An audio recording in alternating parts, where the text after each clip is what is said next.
¿cómo describirías el estado de cosas en el marco de la paritaria docente? Bueno, a ver, en primer lugar, una situación compleja, ¿no? Y creo que cuando uno habla del contexto, lo primero que uno puede decir es que en esta paritaria hay una situación nacional que interviene que en las otras paritarias no intervenía, Claro. ¿no? Por ejemplo, cuando uno hablaba de las paritarias nacionales siempre se discutía un piso salarial. Y entonces la provincia de Santa Fe, que estaba por encima de ese piso salarial, la verdad que era una discusión que a lo sumo podías tener una referencia sobre un porcentaje de aumento y después discutirlo en la provincia.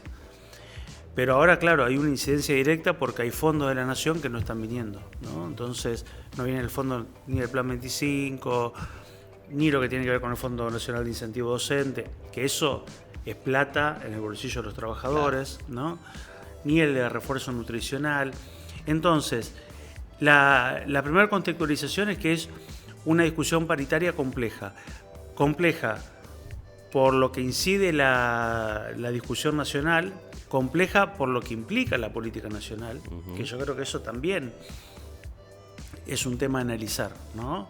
Acá hay una política nacional que implica de que una transferencia fenomenal de recursos de la clase media, los trabajadores, hacia los grupos concentrados de la economía. Entonces, que no solamente te pulveriza el poder adquisitivo, sino que lo que hace, además de esa política, es no enviar fondos a la provincia. La docencia está inmersa en esa clase media, claro, prácticamente en su totalidad. Y vos fijate que, por ejemplo, algún dato. La gran mayoría de los que somos maestros de grado, los que tenemos cargo de base, que es un cargo testigo, en diciembre estábamos por encima de la línea de la pobreza, ¿no? Había una franja de compañeros que recién se iniciaba, que tenían hasta 7 años de antigüedad, que estaban en el borde, ¿no? Pero todos los demás estamos por encima de la línea de la pobreza. Ahora, el maestro que se está por jubilar, que mañana se puede jubilar, necesita más de 100.000 pesos para llegar a la línea de pobreza. O sea que esta política económica nos empujó a todos por debajo de la línea de pobreza. Entonces, ahí empieza una discusión en el ámbito paritario que es muy compleja, ¿no? ¿Por qué? Porque hay una política nacional que incide, porque hay una fuerte pérdida de poder adquisitivo del salario. Creo que porque la provincia, a su vez, no está tomando determinaciones que podría tomar, porque cuando la provincia dice los recursos no alcanzan, que uno no objeta eso. Lo que sí objeta es, si no alcanza, ¿qué estás haciendo vos para que tenga más recursos, ¿no? Entonces yo creo que ahí también empieza otra discusión de qué es lo que está haciendo la provincia para que tenga más recursos. Nosotros creemos que está haciendo poco, ¿no? Que podría ser más. Bueno, incluso se llegó a deslizar por allí algunas declaraciones, creo que vos lo dijiste también, que veían que en definitiva el gobierno provincial no tenía vocación de solucionar el conflicto, que no había una voluntad política. Claro. Y bueno, y nosotros estamos convencidos de eso. Fíjate vos que nos citaron el 4 de enero. Y el 4 de enero tuvimos una reunión paritaria, planteamos los temas que nosotros entendíamos que había que discutir. Nos convocaron 2 veces más para comunicarnos una definición unilateral que tomó el gobierno. Y después nos convocan para ofrecernos un 7% de aumento, después un 9% de aumento, siempre tomando como referencia que los índices inflacionarios del 2024 ya eran del 20% en enero, del 13% en febrero. En consecuencia eran propuestas que estaba claro que se iba a rechazar. Estaba claro. Y además hay otro componente, Rodrigo, en esta discusión. Tiene que ver con la cuestión discursiva, ¿no? Porque el gobierno planteaba otros números muy distintos y otros porcentajes muy distintos. Yo creo que eso también originó mucho malestar. Yo creo que el malestar que se origina en la docencia tiene que ver, primero porque nos convocaron temprano diciendo vamos a solucionar esto en tiempo y en forma, y no fue así. Después porque se mientan los números, y yo creo que eso también causó mucho enojo, porque nosotros sabíamos que el aumento era un 7%, no era el 43% que decía el gobierno, era un 7%. Y sabemos que ahora la última propuesta no era un 16,5%, era un 9% de aumento. Entonces yo creo que eso también ha originado mucha bronca dentro del sector docente. Entonces, creo que la convocatoria, sin una propuesta que dé cuenta de lo que nosotros veníamos planteando, cómo se fueron distorsionando los números, yo creo que también el gobierno nos ha empujado a este conflicto. Y en esto hay que ser claro. ¿Por qué motivo no nos convocaban solamente a nosotros y no a otros sectores de trabajadores? ¿Por qué el gobierno siempre nos presentaba una propuesta solamente a nosotros, ¿no? Entonces me parece que el gobierno tuvo una estrategia también de ir impulsándonos y empujándonos a este conflicto. Que nosotros volvemos a decir que tiene un solo responsable, que es el gobierno de la provincia. Ahora, y que es el que lo tiene que solucionar, ¿no? El hecho de que los gremios de la administración pública central hayan llegado a un acuerdo, ¿modifica algo en esta discusión entre el gobierno y los docentes? No debería modificarlo, ¿no? ¿Por qué no debería modificarlo? Porque creo que los sectores tienen problemáticas particulares. Cada sector tiene una problemática particular, ¿no? Nosotros decíamos, hay 3 ejes que tenemos que discutir. Un aumento salarial que vaya en línea con la inflación, hay que discutir lo de la deuda que todavía tiene el gobierno con los trabajadores por la paritaria 2023, hay que discutir condiciones de trabajo, hay que incorporar lo que nos ha pasado a los docentes. Los docentes, a diferencia de otros sectores, tuvimos una rebaja salarial. ¿Por qué?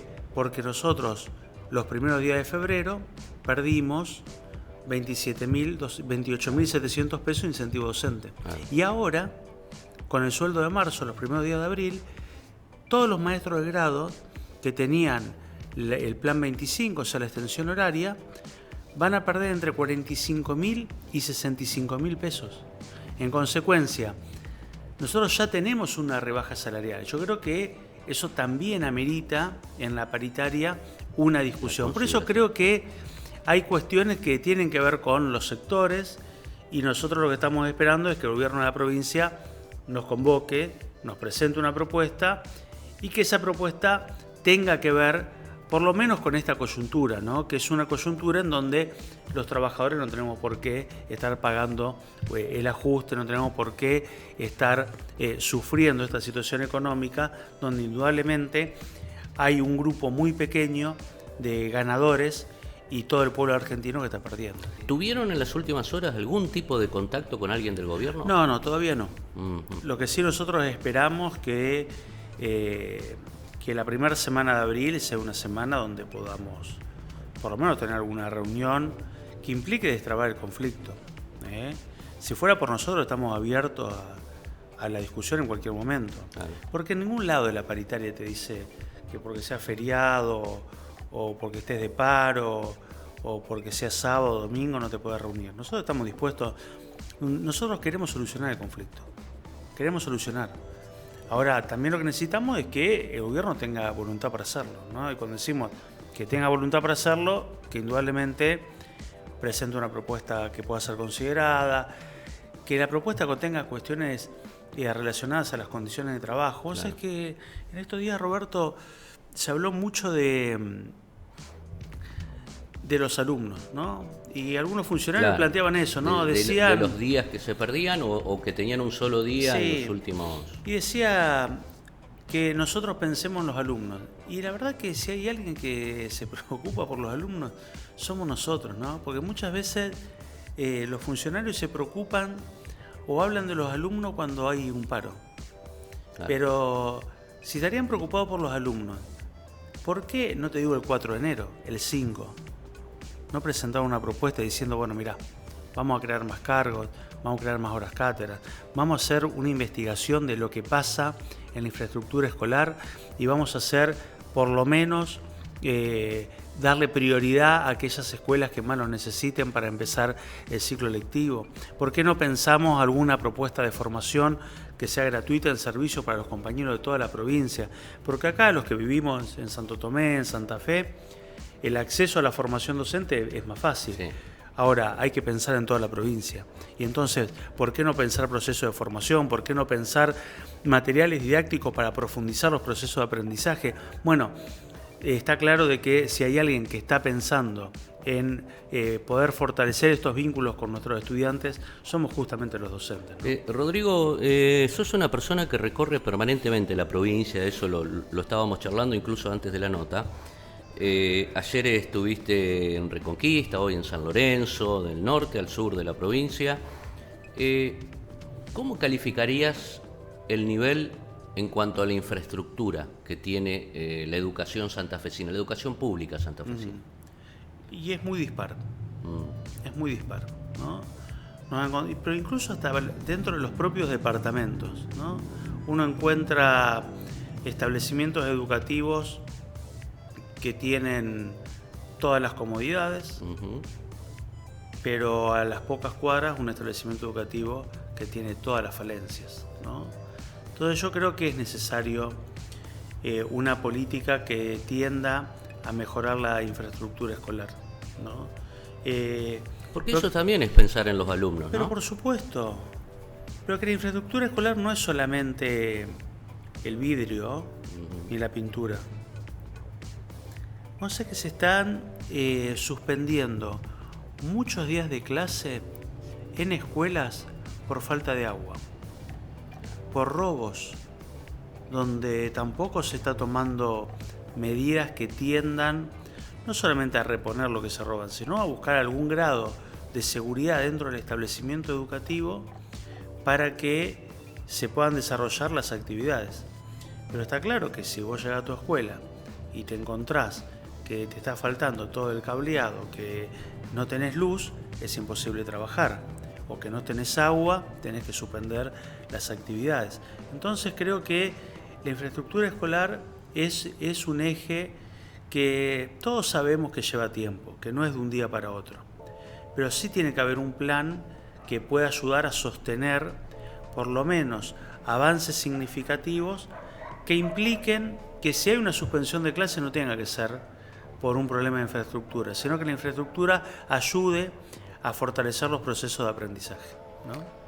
Rodrigo, ya volviendo y agradeciéndote estos minutos, volviendo a la coyuntura, más allá de que no tuvieron contacto con el gobierno todavía, uno descuenta que en la primera semana de abril algún contacto va a haber, pero más allá de eso, ¿cuáles son las expectativas que tenés, digo, de cara a lo que es la evolución de esta situación? Bueno, yo lo primero que caracterizo es que va a ser un año muy conflictivo, que va a ser un año donde yo sostengo que va a ser como un gran proceso de lucha. Pero de lucha, ¿por qué? Porque estamos en contra de las políticas, por ejemplo, económicas que afectan nuestro salario, estamos en contra de la visión que tiene el gobierno nacional, por ejemplo, de la educación como un servicio esencial. Una mercancía. Claro, exactamente, ¿no? Entonces, bueno, ahora con esto de los vouchers pasa exactamente lo mismo, ¿eh? Transferencia de recursos que tienen que ir a la escuela pública se transfieren a las instituciones privadas, o sea, es privatizar la educación. En consecuencia, yo creo que va a haber una lucha que va a ser constante. En esa lucha constante va a haber conflictos. Ahora nosotros estamos en un conflicto que vamos a salir. ¿Cuándo vamos a salir? Bueno, eso no se sabe. Nosotros esperamos que sea lo más pronto posible. Pero también está claro que la salida de ese conflicto va a ser una salida momentánea, que puede ser de días, porque estamos en un contexto económico en donde las discusiones son discusiones mensuales, ¿no? En donde yo no estoy avisorando acuerdos salariales como sucedió en los últimos años, en los últimos 8, 10, 12 años, en donde uno planteaba aumentos salariales semestrales, anuales o con alguna cláusula de actualización. Yo lo que estoy viendo es que hay una situación económica pero tan inestable en donde es necesario una discusión permanente. Por lo tanto, veo que va a ser una lucha constante y en donde en el medio va a haber conflictos, en donde entraremos y saldremos. Y yo creo que el gran desafío que tenemos nosotros como organización sindical es que cuando entramos todos juntos salimos todos juntos y podamos fortalecer nuestro sindicato, ¿no? Pero creo que hay un mensaje esperanzador, si me permitís. A ver. ¿No? Y yo creo que sí. Ayúdame porque no lo veo. No, yo creo que el mensaje esperanzador, por lo menos yo lo veo en nuestra organización sindical, ¿no? Que tenemos nuestros mecanismos, tenemos nuestros debates internos, todos saben cómo se debate y se discute en ANSAFE, cómo hay distintas miradas. Ahora, 3 asambleas, 33.000 docentes que votan. Sí. El paro 100% de acatamiento, movilizaciones multitudinarias, actividades en la calle permanentemente, actividades junto con la comunidad educativa permanentemente. Entonces, yo creo que el camino es ese. El camino es primero la unidad con todos los sectores del campo popular, de las trabajadoras, de los trabajadores. Creo que el segundo camino es la organización, fortalecer las organizaciones, y creo que el tercero es llevar adelante planes de lucha que nos vayan permitiendo ir, por lo menos creo que en esta etapa, resistiendo, y ojalá más temprano que tarde poder ir avanzando para poder recuperar derechos y para poder fortalecer la escuela pública, que es lo que tanto queremos. Te agradezco mucho, Rodrigo. Ha sido un gusto.